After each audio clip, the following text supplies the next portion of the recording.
Di dunia ini semua bidang pekerjaan segala sektor itu seperti kesebelasan. 22 orang, 11 sisi kiri kanan, rebutan satu bola seperti bal-balan. Mana ada orang mau kerja asal-asalan bisa berhasil di luar sana. Sebab yang ingin bola keberhasilanmu itu ada 21 orang lainnya. Jikalau bukan 21 juta yang lainnya. Bayangkan. Kalau kita di dunia aja asal-asalan tidak akan membawa kita jauh. Apalagi kalau kita sama Tuhan. Sama Tuhan itu tantangannya lebih. Karena tantangan sama Tuhan itu bukan hanya manusia dengan manusia. Rival atau kompetitor kita itu bukan manusia saja. Tetapi yang menentang kita itu seluruh jajaran setan.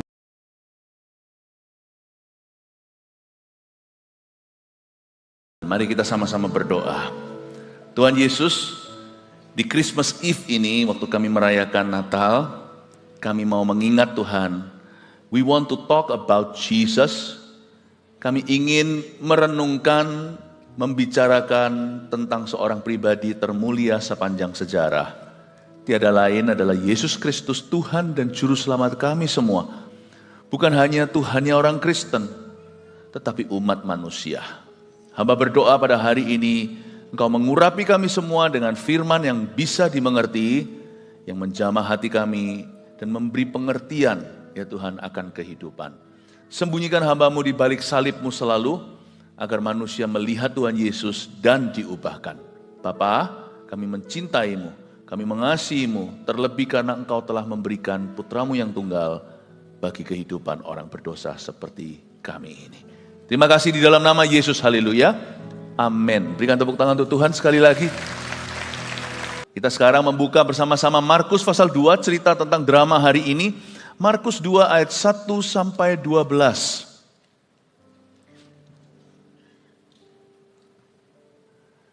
Orang lumpuh disembuhkan, saya bacakan. Kemudian sesudah lewat beberapa hari, waktu Yesus datang lagi ke Kapernaum, tersiarlah kabar bahwa ia ada di rumah. Maka datanglah orang-orang berkerumun sehingga tidak ada lagi tempat, bahkan di muka pintu pun tidak. Sementara ia memberitakan firman kepada mereka. Ada orang-orang datang membawa kepadanya seorang lumpuh digotong oleh 4 orang.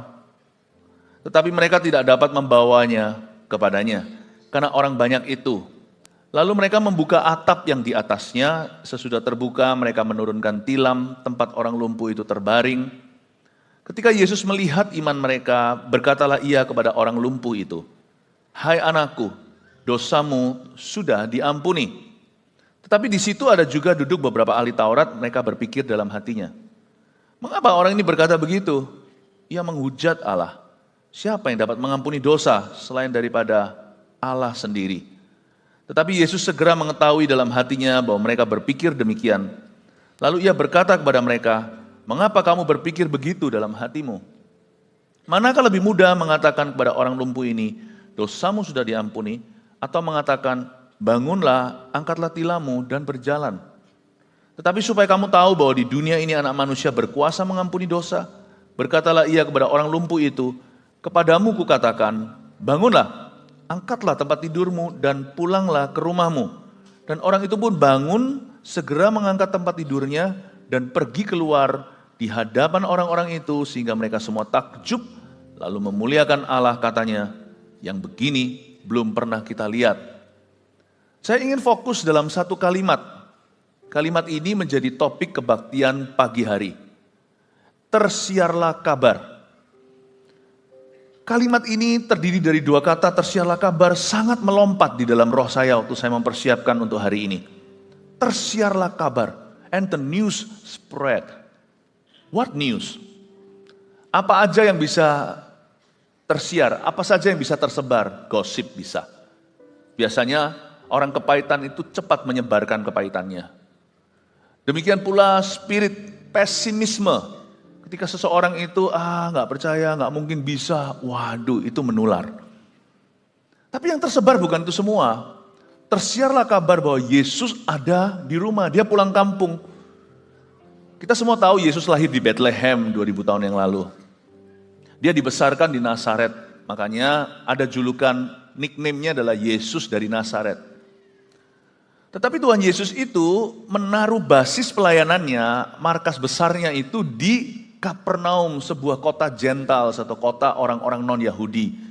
Nah, dari dulu Yesus itu punya hati untuk bangsa-bangsa, karena Yesus bukan hanya milik orang Yahudi, milik orang Kristen, Yesus milik sampai ujung bumi. Dan di Kapernaum ini tempat berhala sebenarnya, tempat ini dinajiskan di kalangan orang Yahudi, apalagi orang Farisi, disebut sebagai tempat penyembahan kaisar segala. Di situ Yesus rental rumah. Anak manusia tidak punya tempat meletakkan kepala. Jadi rumah yang dibolongi ini atapnya, ini rumah kontrakan Yesus. Jadi bisa bayangkan nanti itu Tuhan Yesus setelah dilubangi begitu kok nggak marah. Coba kalau nggak percaya, kalau ada satu orang datang ke rumah Anda, jebol pintu, jebol jendela, Anda teriak maling. Yesus itu baik ya, ada banyak hal yang nggak ditulis di Alkitab, tapi kalau kita mempelajari sejarahnya, kita bisa mengambil kesimpulan betapa baiknya Tuhan. Dan Tuhan baik itu nggak lebay, nggak pakai untuk tunjuk-tunjukkan. Tuhan itu tidak pencitraan, dan Tuhan Yesus kalau baik itu, dia baik sungguhan. He's so good, you know. Dia bukan hanya mengampuni dosa, he also heals the sick. Dia menyembuhkan orang itu bukan untuk membuktikan dirinya, dia menyembuhkan orang itu karena memang dia sifatnya. Yesus itulah Yehovah Rafa di perjanjian lama. Dia itu baik, he's so good.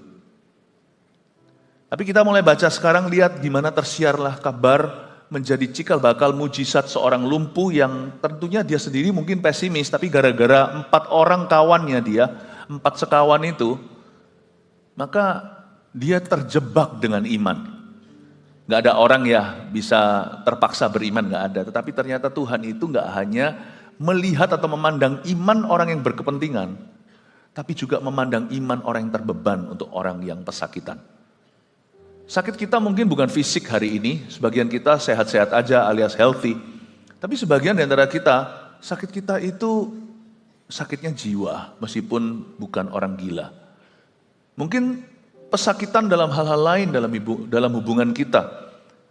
Whatever it is, I want you to know, saya ingin Anda untuk mengerti di hari Natal ini atau Christmas Eve bahwa Tuhan Yesus itu sanggup menyembuhkan apa saja. Dan dia itu mau, bukan hanya mampu. Kita lihat ayat ke-1. Kemudian sesudah lewat beberapa hari, waktu Yesus datang lagi ke Kapernaum alias pulang, tersiarlah kabar bahwa ia ada di rumah. Tentunya tersiar kabar itu kira-kira begini ya, dalam spirit drama. Hey, tahu nggak?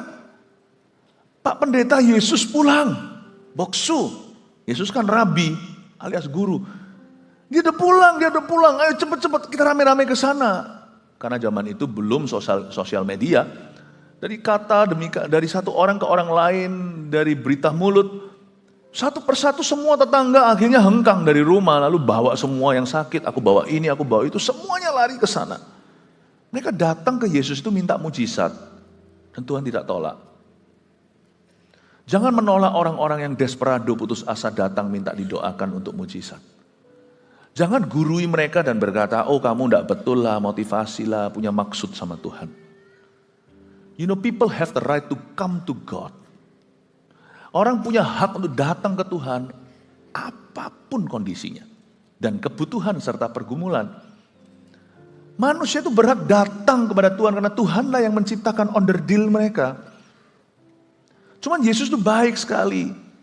Sebelum Yesus jamah fisiknya, Yesus itu bawa mereka pada pengenalan akan Allah. Yesus itu mengajar. Yesus selalu teaching, selalu mengajari kita. Dan Tuhan Yesus itu meskipun orang datang dengan berbagai-bagai jenis motivasi, tapi Yesus luruskan semua dan membuat segalanya indah. Bukan hanya tersiar kabar bahwa Yesus pulang ke rumah, tapi tersiar kabar tentang apa saja yang dia sempat lakukan selama dalam perjalanan. Kamu tahu enggak ya? Yesus itu sembuhkan temanku punya teman, itu common friend atau itu temanku punya teman. Tahu enggak?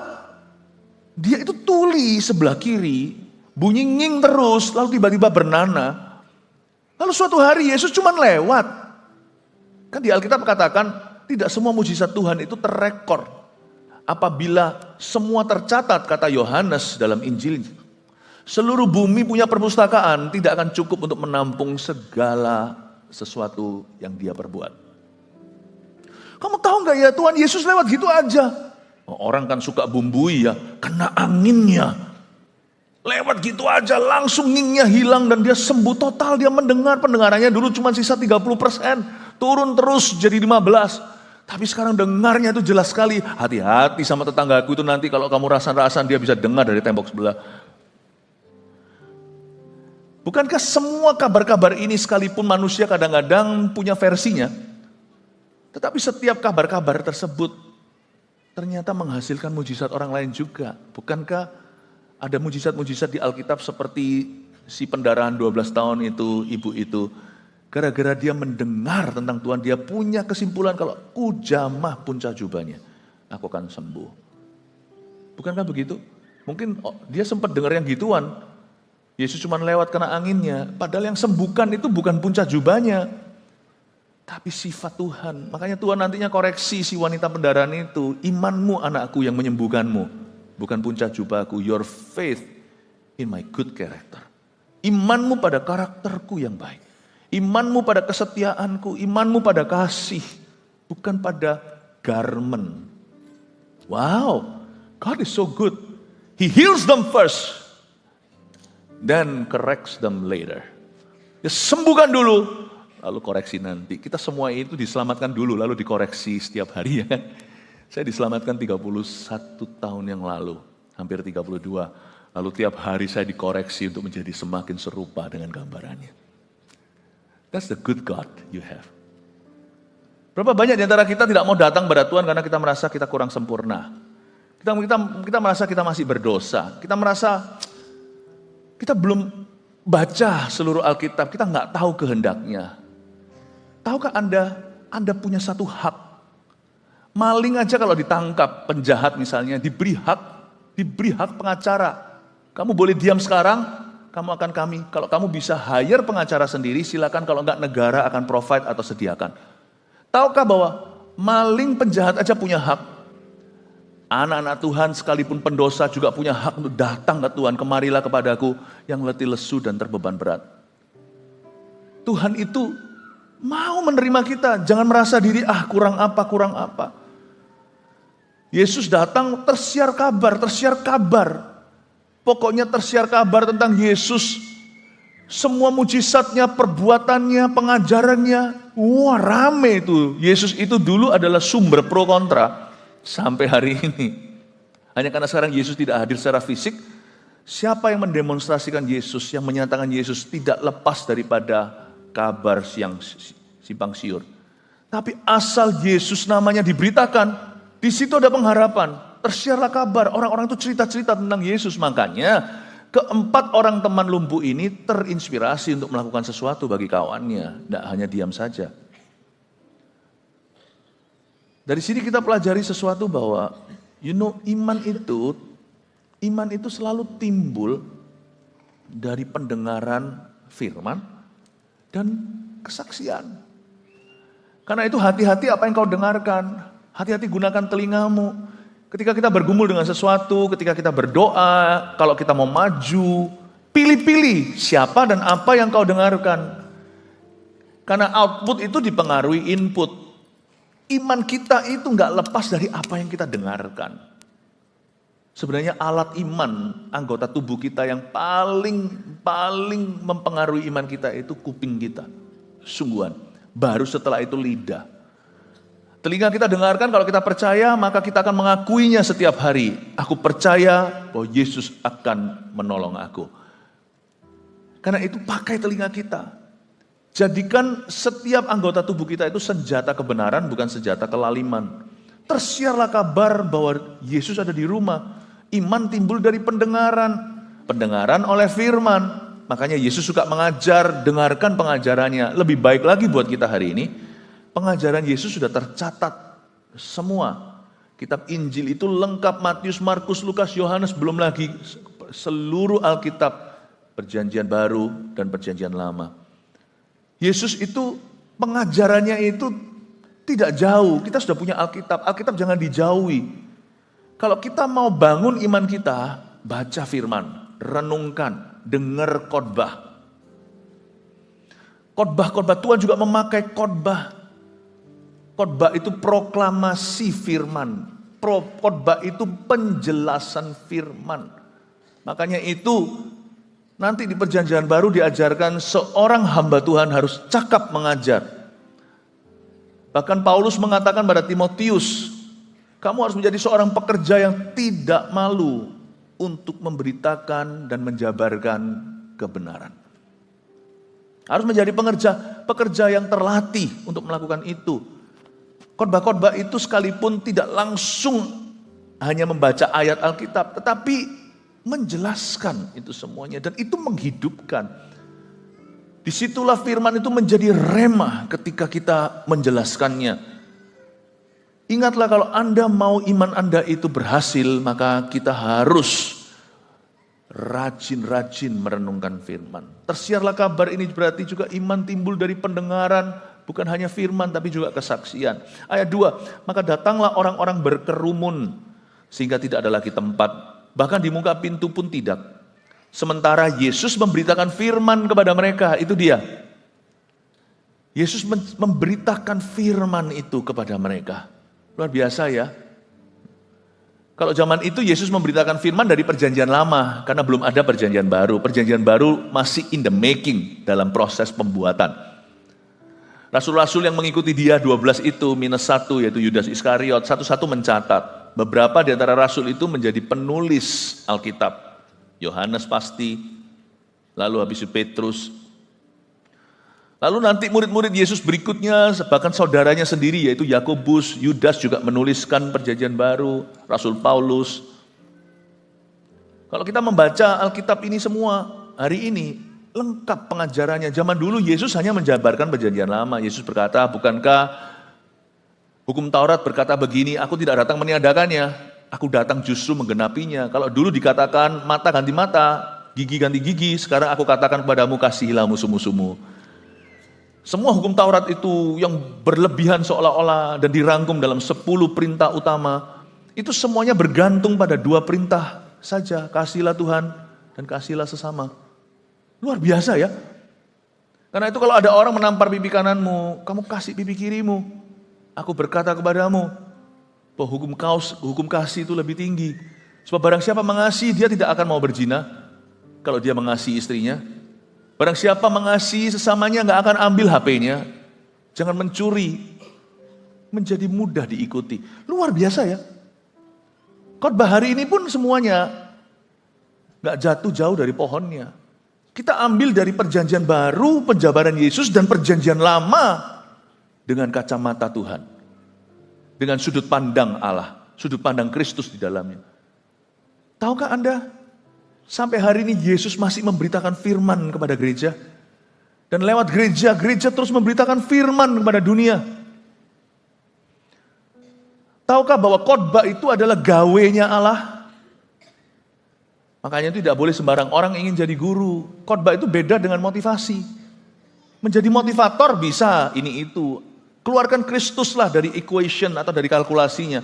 Anda pasti punya pesan-pesan yang positif, humanisme, yang manusiawi, tapi tidak ada kuasa di dalamnya.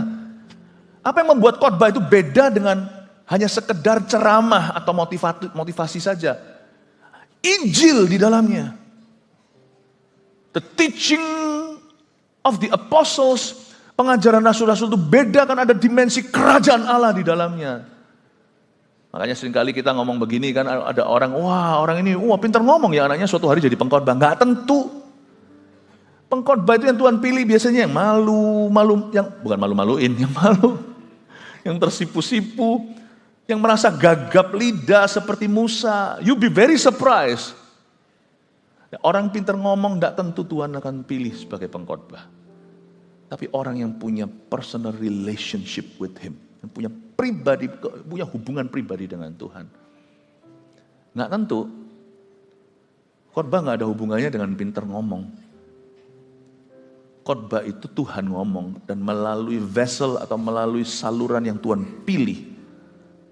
Yang mengalami burning bush, yang mengalami yang namanya semak belukar terbakar. Karena Tuhan sampai hari ini masih pakai khotbah. Penciptaan dunia Tuhan proklamasikan, let there be light. Maka firman berbunyi, jadilah terang, terang jadi. Sampai hari ini Tuhan masih mengurapi khotbah, apalagi baca Alkitab. Paulus berkata sama Timotius, iman bertumbuh dari pembacaan kitab suci. So read the Bible. Jadi saya sarankan selalu pada pengkhotbah kita, kalau pas baca Alkitab jangan cepat-cepat, karena yang lebih penting daripada khotbahnya adalah pembacaan Alkitab, pembacaan kitab suci. Makanya kalau setiap kali saya khotbah selalu saya baca Alkitab dengan perlahan dan jelas. Karena this is intisari, penjabarannya itu jadi rema. Makanya jangan terburu-buru. Dan kalau baca Alkitab juga, kalau kita baca di gereja gitu ya, jangan cuma kita inginkan dengar khotbahnya. Karena kuasa itu dimulai ketika kita membaca kitab suci itu ayat per ayat tanpa dijabarkan. Ya, waktu kita baca Alkitab seperti ini, there is power in it. There is power, there is creative power, ada kuasa penciptaan terjadi, kuasa penebusan terjadi, kuasa pemulihan, perubahan hidup, keselamatan, mujizat terbesar, bahkan kesembuhan ilahi dan mujizat yang lainnya. There is power in reading scriptures. Ada kuasa dalam membaca ayat-ayat kitab suci. Tersiarlah kabar. Pastikan hidup kita dipenuhi dengan firman. Kata Paulus dalam suratnya di Perjanjian Baru. Biarkan hidupmu dipenuhi dengan firman. Mari kita saling menyanyikan lagu rohani, himnal dan pujian. Biarlah mulutmu penuh dengan firman. Firman itu memang harus diberitakan sebelum sesuatu terjadi. Itu intisarinya. Ada kata-katanya dalam bahasa Inggris seperti ini. Oh, dalam lagunya juga ya, ada dibuat sebuah lagu. I am the Lord that healeth thee. I am the Lord your healer. Nah, ini perhatikan kalimat berikutnya. I sent my word and I heal your disease. I am the Lord, your healer. Kalau nggak salah, digubah oleh Don Moen lagu ini. Kaulah Tuhan, penyembuhku, kau sembuhkan sakitku. Nah ini kalimat berikutnya ini kuncinya. Kau berfirman dan sembuhkanku. Kaulah Tuhan penyembuhku. Kalimat berikutnya kau berfirman itu dalam bahasa Inggrisnya you sent your word. Itu pakai bahasa past tense atau bahasa yang lalu. Kalau bahasa Indonesia berfirman dulu, sekarang, selamanya ya tetap berfirman. Kalau bahasa Inggris sent, S-E-N-T itu berarti bahasa lampau. Udah kemarin, udah terjadi, udah tadi. Kalau S-E-N-D itu bahasa sekarang, sedang terjadi. Kalau akan itu you will send. Kenapa saya jelaskan ini? Saya bukan ajari Inggris. Saya mau ajari sebuah konsep. Bahwa iman itu selalu timbul dari pendengaran dulu. Dan sebelum mujizat terjadi, firman selalu diberitakan terlebih dahulu. You sent your word, then you heal my disease. Kau kirim firmanmu dulu, kau berfirman terlebih dulu, baru setelah itu kau sembuhkan aku. Berarti firman memang harus diberitakan dulu sebelum apa-apa boleh terjadi. Meskipun Tuhan bisa menciptakan dengan tangan kosong, tangan hampa, saya nggak tahu mengapa rule of the game, kenapa peraturannya begitu. Dia selalu berfirman dulu, lalu berfirmanlah Tuhan saat kitab Kejadian, ketika bumi masih kosong, belum berisi. Roh Kudus melayang-layang di atas air. Creative spirit atau roh pencipta itu. Lalu tiba-tiba berfirmanlah Allah. Jadilah terang. Dan setelah itu terang jadi. You sent your word. Then light became. Engkau utus firmanmu, kau berfirman dulu. Lalu terang jadi. Sedikit info ya. Sedikit intermezzo. Ternyata terang itu sudah jadi sebelum ada matahari. Matahari diciptakan di hari kesekian. Luar biasa loh. Siapa bilang sumber terang itu matahari, sang surya. Sumber terang itu Tuhan. He sent his word. Meskipun dia bisa aja pakai tangan, bisu kata, No, Tuhan memang memilih pemberitaan firman untuk menjadi permulaan semua yang terjadi di hidupmu. Tuhan selalu memilih pemberitaan firman sebagai cikal bakal segala sesuatu yang dari Allah di hidup kita.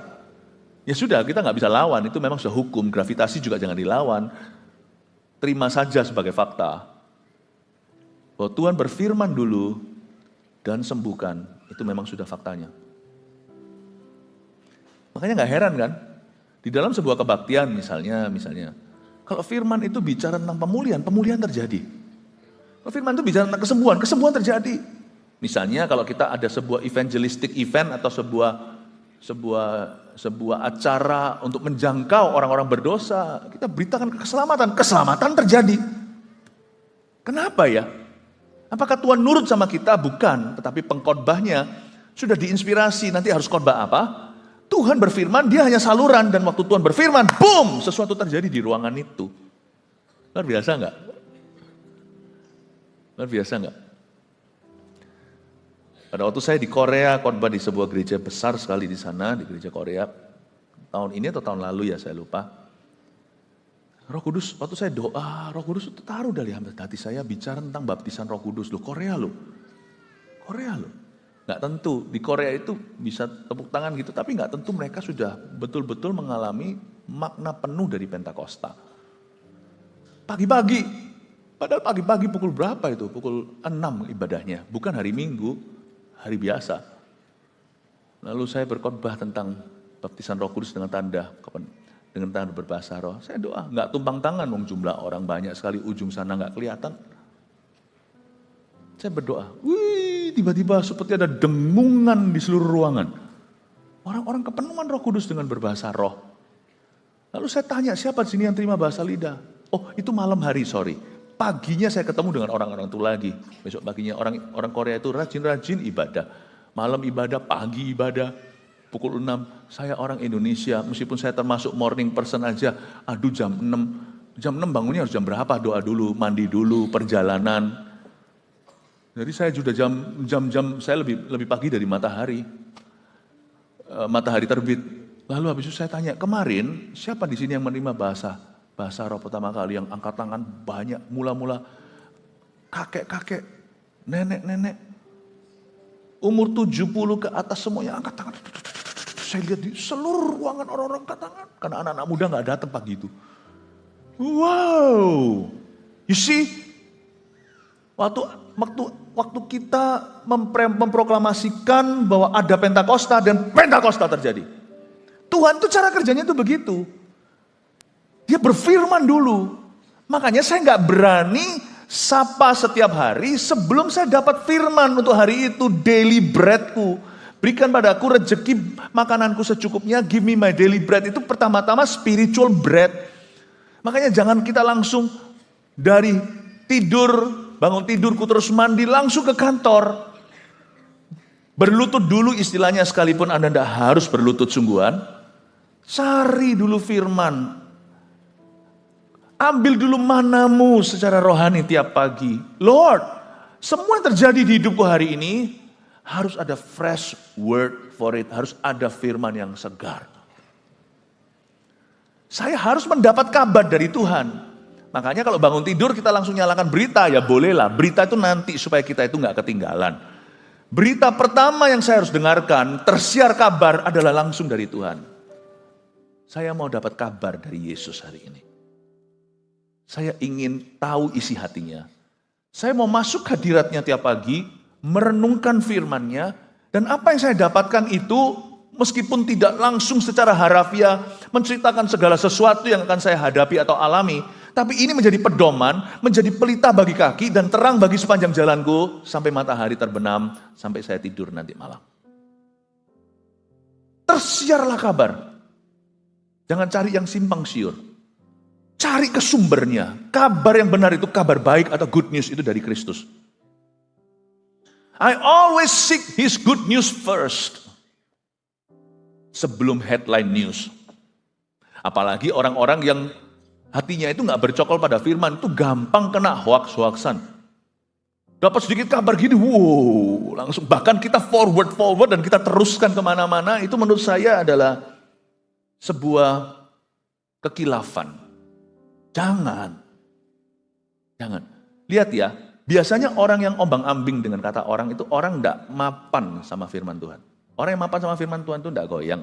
Tidak gampang untuk panikan, tidak gampang untuk gegabah, tidak gampang untuk ke kiri, ke kanan, tidak gampang. Kalau dia kakinya itu, footingnya itu pada firman, orang itu akan bisa menilai segala sesuatu, tidak mudah diombang-ambingkan. Saya berdoa di dalam nama Yesus, agar pada hari ini kita memperbaharui iman kita pada firman Tuhan. Karena kita tahu, segala sesuatu harus dimulai dari firman dulu. Menciptakan dunia aja dari firman kok, apalagi menciptakan hari. Hari ini yang kau berikan, today I will walk with my hands in God. Saya dorong ya anak-anak Tuhan, yang datang Christmas biasanya juga tidak sedikit orang-orang Kristen itu yang datang ke gereja 1 tahun sekali pas Natalan. Ubah lifestyle-nya, mari kita ubah gaya hidup kita. Mulai hari ini kita menjadi orang Kristen setiap hari ya. Kalau enggak nanti ya begini, kalau kita datang cuma setahun sekali ke gereja, atau sama gereja aja kita masih bergumul dengan banyak hal di hidup ini kok. Memang datang ke gereja tidak membuat kita masuk ke sorga otomatis, tapi dengan gereja aja kita masih bergumul, masih jatuh bangun kadang-kadang, apalagi tanpa. Saya nggak bisa bayangkan kalau kita ke gereja cuma sekali-kali. Setiap minggu aja saya masih harus belajar dari kesalahan, apalagi. Bapak Ibu Saudara, saya ingatkan Anda kalau misalnya Anda ada juga di antara kita yang datang ke gereja hanyalah pas Natal atau pas hari besar, please diubah lifestyle-nya. Jadilah orang Kristen setiap pagi, setiap hari, dan juga setiap minggu datang di rumah ibadah. Kita sama-sama merayakannya dengan saudara seiman. Amin. Katakan kanan kirinya, senang melihat Anda di rumah Tuhan hari ini. Praise the Lord ya. Ayat 3, ada orang yang datang membawa kepadanya seorang lumpuh digotong oleh 4 orang. Tetapi mereka tidak dapat membawanya kepadanya karena orang banyak itu. Lalu mereka membuka atap yang di atasnya. Sesudah terbuka mereka menurunkan tilam, tempat orang lumpuh itu terbaring. Udah, saya nggak perlu baca sisanya, tadi kan sudah kita lihat dramanya. Tapi intinya adalah ada 4 orang di sini yang menurunkan si lumpuh dalam sebuah tilam dari atap rumah orang. Nggak tahu kalau Yesus hari itu bulan depannya harus bayar kontrak sekaligus harus renovasi. Jadi I don't think, saya rasa Tuhan Yesus tidak nge-charge 4 orang itu, ayo ganti rugi. Karena sifat Tuhan tidak begitu. Yesus penuh dengan wibawa. Saya rasa Tuhan Yesus tidak akan menuntut mereka. Dan mereka diturunkan dengan tilam tempat orang lumpuh itu terbaring. Singkat cerita, Yesus masyigu, ini bahasa Alkitab, tergeraklah hati nuraninya. Yesus jadi terharu melihat itu. Bapak Ibu Saudara, sebuah fakta bahwa iman yang sungguh-sungguh itu selalu menggerakkan hati Tuhan itu betul. Itu sungguhan. Itu sungguhan dan itu betul. Iman yang sungguh-sungguh itu menggerakkan hati Yesus. Itulah sebabnya kalau kita mau beriman sama Tuhan itu jangan setengah-setengah, jangan separuh-paruh, jangan suam-suam kuku, jangan ikut-ikut. Sungguh-sungguh dengan Tuhan. Waktu kita memuji Tuhan, kita sungguh-sungguh dengan Tuhan. Waktu kita baca firman juga sungguh-sungguh dengan Tuhan. Saya dapati, waktu saya baca Alkitab dalam kondisi tergesa-gesa, pernahlah sekali-kali kita itu kerinan atau bangun tidur terlalu kesiangan. Saya kalau baca firman ya, sambil saya jawab-jawab, nggak ada salahnya, ini nggak ada ayatnya, tidak diperbolehkan. Nggak ada perintah Allah yang ke-11, jangan HP-an. Tapi waktu saya HP-an begini, sambil saya memuji, waktu saya HP-an gini sambil saya baca Alkitab, sungguhan loh, aneh ya. Saya rasakan, padahal saya baca Alkitab itu udah bolak-balik. Pasti Anda percayalah kalau saya itu sudah baca Alkitab berkali-kali. Nah waktu saya baca Alkitab begitu ya, seharian itu, belum setengah hari, Alkitab itu menguap yang saya baca tadi pagi. Pengetahuannya ada, siapa nggak tahu ayat-ayat itu sih? Mungkin di antara segini banyak orang hari ini, saya mungkin undi 11-12 dengan beberapa orang di sini yang paling ingat ayat-ayat. Saya juga ingat banyak. Ya pengetahuan ada, tapi firman itu kayak tidak ada pewahyuan, tidak ada kedalaman, dan sama sekali tidak resonate atau tidak mendengung di hati saya. Belum jam 12 siang, belum makan siang, itu semua ayat yang saya baca tadi pagi itu kayak menguap semuanya, seperti ditabur di tanah aspal hari ini. Itu seperti dicuri oleh kejadian, nggak tentu burung setan. Tapi dicuri oleh semua kejadian semuanya itu rasanya setengah hari. Apakah ini perasaan? Tuhan juga memberi kita perasaan. Perasaan itu juga bisa menjadi sinyal. Saya sudah rasa seperti kering gitu ya. Tengah hari sudah rasa kayak sudah kurang inspirasi. Aneh ya. Ternyata iya loh. Apapun yang kita lakukan setengah-setengah atau kita sambi dengan dalam nama yang namanya multitasking, tidak akan menghasilkan apa-apa. Kalau kerja aja mesti sungguh-sungguh untuk berhasil. Di dunia ini semua bidang pekerjaan segala sektor itu seperti kesebelasan. 22 orang, 11 sisi kiri kanan, rebutan satu bola seperti bal-balan. Mana ada orang mau kerja asal-asalan bisa berhasil di luar sana.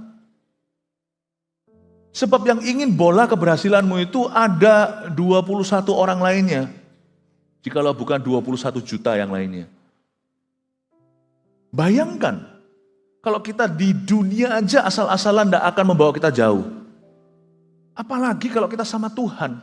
Sama Tuhan itu tantangannya lebih, karena tantangan sama Tuhan itu bukan hanya manusia dengan manusia.